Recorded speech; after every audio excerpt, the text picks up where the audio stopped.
Je crois en l'Esprit Saint qui est Seigneur et qui donne la vie. Il procède du Père et du Fils. Avec le Père et le Fils, il reçoit même adoration et même gloire. Il a parlé par les prophètes. Amen. Bien-aimés, nous allons aborder la 8e leçon sur l'efficacité de la grâce. Sur le plan doctrinal, la grâce comme agir de Dieu est nécessairement efficace.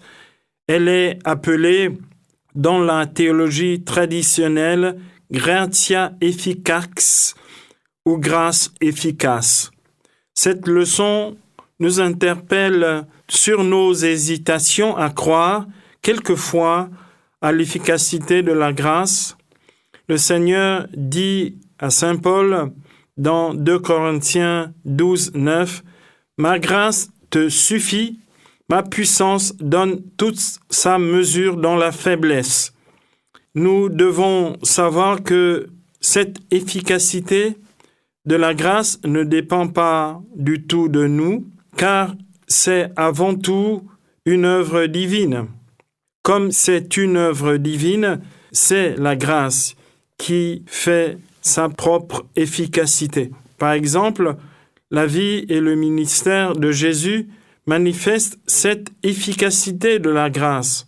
Saint Thomas d'Aquin, dans son commentaire de Matthieu dans la chaîne d'or, dit que toute sa vie est là pour nous faire comprendre sa puissance et l'efficacité de sa grâce.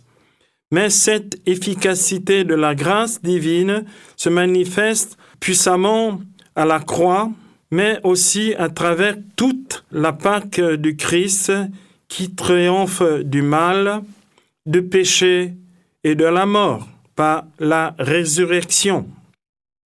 Donc, on voit l'efficacité de la grâce divine dans la vie du Christ, notre Sauveur. Amen. Cette efficacité annoncée par le Christ se fait voir aussi le jour de la Pentecôte, quand la prédication de l'apôtre Pierre, qui n'avait jamais prêché, va convertir plus de 3000 hommes, sans compter, comme on dit, les femmes et les enfants de ce jour. Ce que dit le pape Paul V, qui était un pape du XVIIe siècle, il disait en son temps que Dieu nous a fait agir avec l'efficacité de sa grâce. Donc Dieu nous fait agir par l'efficacité de sa grâce. Cette efficacité de la grâce se manifeste aussi dans les sacrements de l'Église qui opèrent selon une formule théologique ex opere operato, c'est-à-dire selon sa propre efficacité. Autrement dit encore, l'efficacité du sacrement vient de lui-même, mais ne dépend pas de la personne qui célèbre le sacrement. Dieu est l'efficacité de la grâce, comme on le voit, comme je l'ai déjà dit, dans le sacrement de la foi.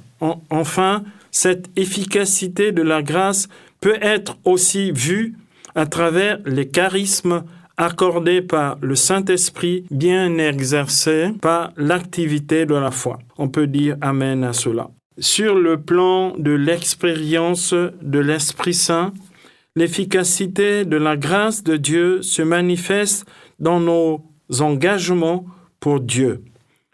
Ce que les gens ne comprennent pas, on a besoin de s'engager dans l'œuvre de Dieu pour voir cette efficacité. Il y a des personnes qui ne portent pas de fruits dans leur vie chrétienne par manque d'engagement envers Dieu. Comme dit l'apôtre Paul dans 2 Corinthiens 3, 5, « Ce n'est pas à cause d'une capacité personnelle que nous pourrions mettre à notre compte, c'est de Dieu que vient notre capacité. » Donc, on peut dire que c'est de Dieu que vient notre efficacité. On peut aussi voir que cette efficacité peut venir d'un acte de foi comme d'un acte d'amour purement gratuit. On peut aussi parler de l'efficacité de notre parole dans la prédication, comme dans la prière d'intercession et aussi dans d'autres prières qui sont exaucées. L'exaucement, c'est l'efficacité de la grâce. Dans tous ces cas, il s'agit en réalité de l'efficacité de la grâce divine qui agit à travers nous. Croyons donc, bien-aimés, à la grâce divine et à son efficacité dans notre vie tout entière. Amen.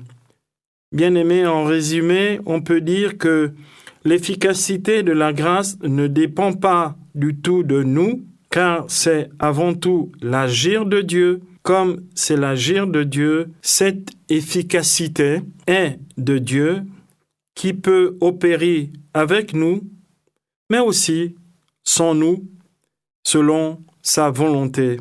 Amen. Que le nom du Seigneur soit béni maintenant et à jamais. Amen. Whoa, yo.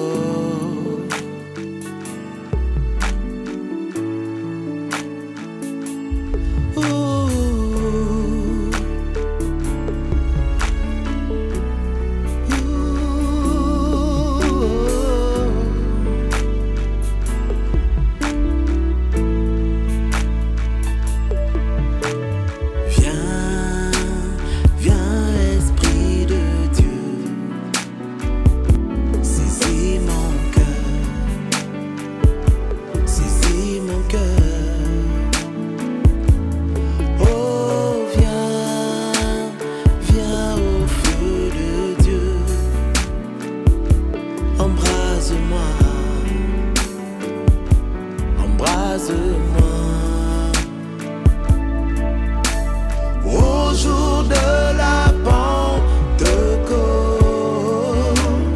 tous réunis dans un même lieu, un bruit vint du ciel comme un vent impétueux. Il remplit toute la maison, des langues semblables, des langues de feu se posèrent sur chacun